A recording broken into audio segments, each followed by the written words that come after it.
அன்பு மருத்துவர்களுக்கு வணக்கம்.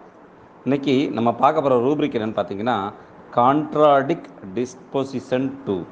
அதென்ன கான்ட்ராடிக்ட் அப்படின்னு கேட்டிங்கன்னா, கான்ட்ராவர்சியல் கிவன் டு டிஸ்பியூட்டேஷன். யாராவது நம்மகிட்ட பேசுகிறாங்க அப்படின்னா அவங்கள மறுத்து பேசுகிறது தான் அவங்களுடைய குணமாகவே இருக்கும். நம்ம கிளினிக்கில் முக்கியமாக சில்ட்ரன் கேஸில் பேரண்ட்ஸ் நம்மகிட்ட கம்ப்ளைண்ட் பண்ணுவாங்க. நான் என்ன சொன்னாலும் இவன் மறுத்து பேசுகிறா சார், எனக்கு எந்த இதுக்குமே உபயோக பண்ணி நான் பார்த்ததே கிடையாது, எல்லாத்துக்கும் மறுத்து பேசுகிறது தான் இவளுடைய இது அப்படின்னு சொல்லி ரொம்ப யதார்த்தமாக சொல்லுவாங்க. ஸோ இதுக்கு நம்ம எடுக்கக்கூடிய ரூப்ரிக் என்னென்னு பார்த்தீங்கன்னா, கான்ட்ராடிக்ட் டிஸ்பொசிஷன் 2. இதில் அனகார்டியம், காஸ்டிக்கம், ஹெபார்சல்ஃப், லாக்டசிஸ் எல்லாமே முக்கியமான மருந்துகள். அதோடு கூட லைக்கோபோடியம், மேக்கார்ப், மேக்சல்ஃப் போன்றவை இன்னும் நிறைய மருந்துகள் இருக்குன்னு நம்ம கரெக்டாக பார்த்து கொடுத்தோம் அப்படின்னா இந்த கான்ட்ராடிக்ட் டிஸ்பொசிஷன் 2 அப்படின்ற ரூப்ரிக்கை நம்ம லாபகரமாக பயன்படுத்த முடியும். இதற்கு அடுத்தபடியாக கான்ட்ராடிக்ஷன் அக்ரவேட்ஸ். அது என்ன கான்ட்ராடிக்ஷன் அக்ரவேட்ஸ் அப்படின்னு கேட்டால், disagreement between two conflict ideas. அதாவது ஒருத்தருடைய கருத்திற்கும் இன்னொருடைய கருத்துக்கும் முரண்பட்ட நிலை. இப்போ நம்ம ஒரு கருத்து சொல்கிறோம், இன்னொருத்தவங்க ஒரு கருத்து சொல்கிறாங்க, நம்ம பேசிக்கிட்டு இருக்கோம் அப்படின் போது இந்த முரண்பாடான கருத்துக்கள் நம்ம பேசும்போது அவர்களுடைய மனக்குறிகளோ உடல் குறிகளோ கோபமோ அதிகரிக்கிறதுக்கு பேர் தான் இந்த கான்ட்ராடிக்ஷன் அக்ரவேட்ஸ் அப்படின்னு சொல்லும். இதுக்கு ஆங்கிலத்தில் disagreement between two conflict ideas. இதில் மிக முக்கியமான மருந்து, நிறைய மருந்துகள் இருக்குது. ஆரோமெட்டாலிக்கம் மிக முக்கியமான மருந்து. அதில் இன்டாலரண்ட் ஆஃப் கான்ட்ராடிக்ஷன், எனக்கு யாரும் முரண்பாடாக பேசினா எனக்கு பிடிக்காது அப்படின்றதுக்கும் நிறைய மருந்துகள். அதிலும் ஆரோமெட்டாலிக்கம், இக்னீஷியா லைக்கோபோடியம் போன்றவை முக்கியமான மருந்துகள். இதில் நம்மளுக்கு இருக்கக்கூடிய சப்ரூப்ரிக் ரொம்ப அழகாக பயன்படுத்தலாம். Restrain himself has to keep from violence. Sir, அன்னைக்கு அவர் அந்த மறுத்து பேசினதுனால தாங்கவே முடியல, எங்கே நான் கோவப்பட்டு அங்கே யாராவது அடிதடி சண்டையாருமேன்னு சொல்லிட்டு நான் அமைதியாக இருந்துட்டேன்.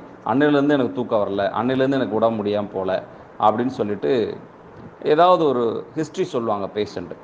ஸோ அதுக்கு என்ன ரூப்ரிக் பார்த்தீங்கன்னா, contradiction intolerant of restrain himself has to keep from violence. இதுக்கு ஆலோ அண்ட் சைலிஷியா இரண்டே மருந்துகள் தான். சரிங்களா? என்னென்னு டிஃப்ரென்ஷியேட் பண்ணி கொடுக்கலாம். அடுத்து intolerant of contradiction, blood boils with prickling and shudders. Sir, அப்படியே கோவத்தில் எனக்கு அப்படியே ரத்தம் கொதிச்சு அப்படியே உச்சி வரைக்கும் போயிடுச்சு சார் அப்படின்லாம் சொல்லுவாங்க அவங்க அந்த முரண்பட்ட கருத்துனால. அதுக்கு எலாப்ஸ் ஒற்றை மருந்து. அடுத்து இந்த டெம்பர் டேண்ட்ரம்ஸ்னு சொல்லுவாங்க. அதாவது சில குழந்தைகள் அப்படியே கோவப்பட்டு அங்கிட்டு இங்கிட்டு உருண்டு பிறண்டு பேச்சு மூச்செல்லாம் மூர்ச்சி ஆகிடுவாங்க. அது சின்ன சின்ன விஷயங்களுக்கெல்லாம் வீட்டில் பேரண்ட்ஸோட சண்டை போட்டுட்டு. அதுக்கு எக்ஸாக்டான ரூப்ரிக் என்னென்னு பார்த்தீங்கன்னா, contradiction intolerant of throw themselves angrily on the floor and cannot get their breath when in the least opposition. தான் சொன்னதை ஒரு சின்ன ஒரு மறுத்து பேசினா கூட அதுக்கு அதிகமாக அடம்பிடிச்சு தரல உருண்டு பரண்டு அப்படியே மூர்ச்சையாகி அந்த குழந்தைங்க போயிடுவாங்க. பேரண்ட்ஸ் எல்லாம் பயங்கரமாக பயந்துருவாங்க, ஐயோ என்ன ஆயிடுச்சோ ஏதாயிடுச்சோன்னு சொல்லிட்டு. இதுக்கு தூஜா ஒற்றை மருந்து. சரிங்களா? அடுத்து பார்க்க போகிற ரூப்ரிக் என்னென்னு பார்த்தீங்கன்னா, மெயின் ரூப்ரிக் கான்ட்ராடிக்டரி. கான்ட்ராடிக்டரினா தமிழில் முற்றிலும் மாறான. இதுக்கு ரெண்டு sub rubric. Actions are contradictory to intention. அவருடைய செயலும் உள்நோக்கமும் முற்றிலும் மாறுபட்டதாக இருக்கும்.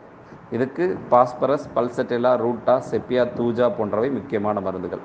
அதே மாதிரி intentions are contradictory to speech. அவங்களுடைய உள்நோக்கம் உள்கருத்தும் அவங்களுடைய பேச்சும் முற்றிலும் மாறுபட்டதாக இருக்கும். இதுக்கு நிறைய மருந்துகள் இருந்தாலும் ammonium carb, capsicum, lycopodium, sepia போன்றவை முக்கியமான மருந்துகள். இதற்கு அடுத்ததாக ரொம்ப அடிக்கடி நம்ம கிளினிக்கில் பயன்படுத்தக்கூடியது, முக்கியமாக சில்ட்ரன் கேஸில் பயன்படுத்தக்கூடிய ரூப்ரிக் என்னன்னு பார்த்தீங்கன்னா, கான்ட்ராரி. அது என்ன கான்ட்ராரின்னா, completely different in character or purpose. எதிர்நிலையான தன்மை. நம்ம என்ன சொல்கிறோமோ அதுக்கு அப்படியே ஆப்போசிட்டாக நிற்கிற தன்மை. மறுத்து பேசுறது கிடையாது, செய்கிறது. இது செயல் ரீதியாக கான்ட்ராரி. ஸோ இதில் நிறைய மருந்துகள், முக்கியமான மருந்துகள் அலுமினா, அனகார்டியம், அர்ஜென்டம் நைட்ரிக்கம், சாமோமிலா, ஹெபார்சல்ஃப், டாரண்டுலா, லாக்டசிஸ் போன்றவை. இதில் நான் இந்த ஒரு ஹைப்பர் ஆக்டிவ் ஏடிஹெச்டின்னு சொல்லுவோம் இல்லையா, அதுக்கு பேரண்ட்ஸ் ரொம்ப அழகாக சொன்னாங்க, சார் நாங்கள் என்ன சொல்கிறோமோ அதை அப்படியே அவன் மாற்றி செய்வான் சார், நாங்கள் என்ன சொல்கிறோமோ அதுக்கு அப்படியே ஆப்போசிட்டாக செய்வான், உட்காருன்னு சொன்னால் நிற்பான், நில்லுன்னு சொன்னால் உட்காருவான், டிவி பார்க்காதுன்னு சொன்னால் டிவி போடுவான். ஸோ நாங்கள் என்ன சொல்கிறோமோ அதுக்கு அப்படியே ஆப்போசிட்டாக செய்வான். ஸோ கான்ட்ராரி டு பேரண்ட்ஸ் இதுக்குரிய சப்ரூப்ரிக். அதில் டூபர்குலினம் ஒற்றை மருந்து கொடுத்ததுக்கப்புறம் இந்த ஏடிஹெச்டி ரொம்ப நல்லா மாறுபட்டுச்சு. அவனுடைய கேரக்டர் நல்லா சேஞ்சு, நல்லா படிக்க ஆரம்பித்தான். இந்த மாதிரி நீங்கள் கான்ட்ராடிக்ட் டிஸ்போசிஷன் டு, கான்ட்ராடிக்ஷன் அக்ரவேட்ஸ் அல்லது கான்ட்ராடிக்டரி, கான்ட்ராரி, இந்த போன்ற ரூப்ரிக்குகள் பயன்படுத்தி ஏதாவது கேசஸ் பார்த்துருந்தீங்க, எக்ஸ்பீரியன்ஸஸ் இருந்ததுன்னா ஷேர் பண்ணுங்கள். நம்ம எல்லோரும் கற்றுக்கலாம். இனிது இனிது கற்றல் இனிது. நன்றி.